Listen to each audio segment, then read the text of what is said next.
Hi, I'm Nora Dunn, otherwise known as the Professional Hobo. Welcome to my 4th video podcast episode. I'm currently in Hollywood, Florida that is, which is near Fort Lauderdale, and I'm staying with a friend. In this podcast series, I'm doing a lot of different stuff. I've shared random facts about me, I've showed you the contents of my bag and how I pack, and I've talked about what freedom means to me. In my first episode, I also asked you what it is that you'd like to hear about, and a number of you wrote in with some very cool suggestions. So today, I'm taking on one of these challenges. Glenn wrote in and said, I think it would be great to share some of your personal hardships and how you overcame them, like feeling lonely or hyper-reflective on life. Those who have this eat, pray, love fantasy need to understand the feelings that may come up when you travel and what to do with them. My last big trip, a month-long adventure, really made me stop and ask myself, do I still want to do this alone? I felt really lonely and I was just feeling old, and everywhere I looked, everybody was so young. So, what does one do when they just need to go home or to their safe place? I'm sure you've been there. Please share your experiences with the lost and lonely times of being on the road. Whew, heavy topic, but definitely one that's worth addressing. A few years ago, a reader wrote into me asking for the real dirt on what it's like to travel full-time. She was tired of reading all these travel blogs that just sugarcoat the whole lifestyle of travel and don't actually address some of the real challenges that are out there. I responded to the challenge by writing a post on my site called Brace Yourself, Travel Isn't All Roses and Lollipops. On this regularly updated page, I provide a synopsis of all the crazy stuff that's happened to me in my 10 years of full-time travel, with links to corresponding articles if you want more detail. Here's a condensed version of some of the crazy stuff that's happened to me in my last 10 years on the road. I've had 3 tropical diseases. I've survived 3 natural disasters. They say these things come in threes, so I hope I'm clear on both of these fronts now. I had my passport and a lot of cash stolen in Grenada just 3 days before I was supposed to travel internationally to Panama for a house-sitting gig. The whole debacle, after all was said and done, ended up costing me about $10,000. I also had my purse stolen in Peru. Totally my fault, though.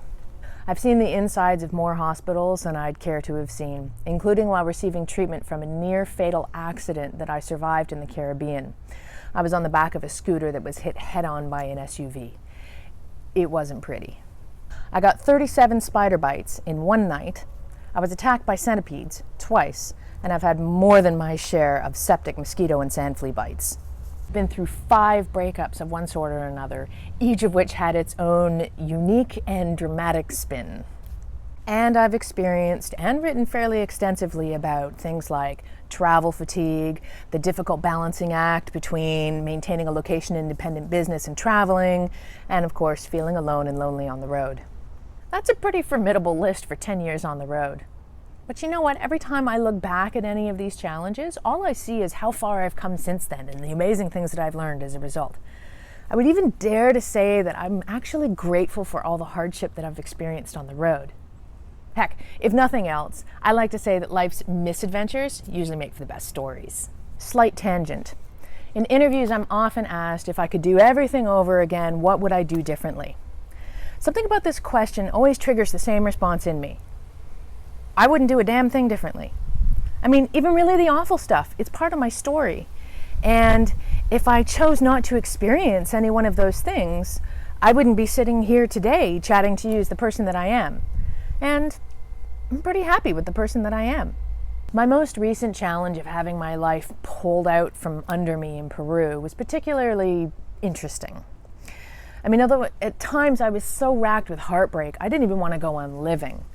But at the same time, there was some part of me that was kind of outside of myself that understood that this was some sort of rite of passage that I had to experience in order to, do something that I need to do later in life.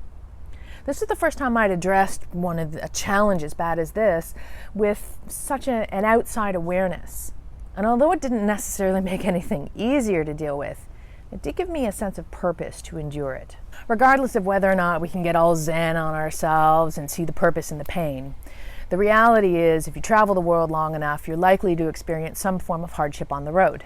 So, what to do? Glenn asked a few different questions in his letter, which I'll try to address. One of his questions was about experiencing loneliness or a sense of not belonging on the road. I've certainly had a few bouts of loneliness on the road, but curiously, it hasn't really had a lot to do with not having company at my side. In my experience, loneliness has a lot more to do with what's going on inside us than what's going on in our environment. Having said that, I've also been pretty lucky. Most of my destinations have come in the form of an opportunity, for example, to house sit in a tight-knit community, or to volunteer at a retreat center, or to stay with friends. So for me personally, I've actually had more of a challenge to be able to carve out the personal space and time that I need, more so than I've struggled with loneliness. But when loneliness does strike, as it does, I do a few things. First of all, I reach out to my family and friends in Canada. These people are my tribe. I've known them all my life. They can make me laugh and often can help me put things in perspective. Secondly, I look at my immediate physical community for activities that might connect me with like-minded people. Cooking classes, language lessons, workshops, dance classes, anything is fair game. Lastly, if nothing's working and I'm feeling crushed under this feeling of loneliness and isolation, I ask myself what I really need. Sometimes it's a change of location. Sometimes it's a change of pace, or a change of work, or a change of company. Sometimes it's just a bit of inner exploration. Loneliness can hit just as hard in your hometown as it can on the road. But travel in general tends to be a sort of intensified life school, so challenges are going to come to you in more intense ways. Glenn also asked what I do when I have that feeling of needing to go home or to my safe place. This is a tougher question to answer. I mean, with almost all the hardships that I've experienced in the world, I have had this feeling of wanting to retreat home or to my safe place. But for me, that hasn't been synonymous with wanting to go to my hometown. Instead, I've recognized this feeling as me craving a sense of familiarity and a nurturing environment. After my near-fatal accident in the Caribbean, once I was able to walk again, I knew I needed to travel abroad to get a second opinion on my medical condition and my injuries. It wasn't affordable or practical for me to travel to Canada for this, but I had a friend in Florida, a different friend to the one I'm staying with right now, in a different part of Florida, who knew a doctor who was very well connected. She had a large place for me to be able to stay with her and an offer to take care of me. This was a huge gift to me because for the previous month I had been recovering alone in the Caribbean, unable to function and relying on neighbors just to basically stay alive. More recently, after being kicked out of the place that I was living in Peru earlier this year, I felt completely directionless and more than a bit lost. In the interim, I was offered accommodation with some lovely friends of mine that turned out to be just what the doctor ordered. But I knew that I had to leave Peru, and I had absolutely no idea where to go. A friend and spiritual advisor of mine suggested that I go home, or to a place that feels like home, a nice nurturing place. Again, I chose Florida, but this time staying with a different friend in a different part of the state. In fact, actually, I had such a good time with her, I'm here again for the holidays. And it was just what the doctor ordered. In both cases, I chose places that were comfortable.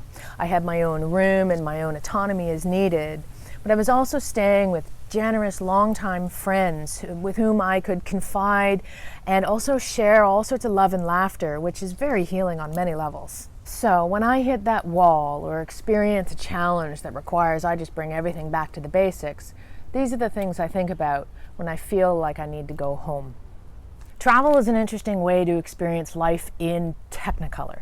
Lessons come to you in many different forms, places, experiences, people, challenges. Years ago, somebody told me that they thought that my full-time travel lifestyle was an act of running away or withdrawal from real life. Although some people may indeed travel the world as an act of running away from something, one of the things that they're going to learn really quickly is everywhere you go, there you are. So if you have something you need to deal with, traveling the world is not going to keep that at bay for very long. It's not what we've been through in life, it's how we've dealt with it that makes us who we are. So, hardships on the road? Meh, it's all part of life's orchestra. It's not always easy, but nobody ever said it would be. And rest assured, on the other side of every hardship is an awesome lesson learned and a lot of personal growth. Or at least a cheesecake. That's good too. That's all for me this month. Have a wonderful holiday season, and I'll catch you on the other side.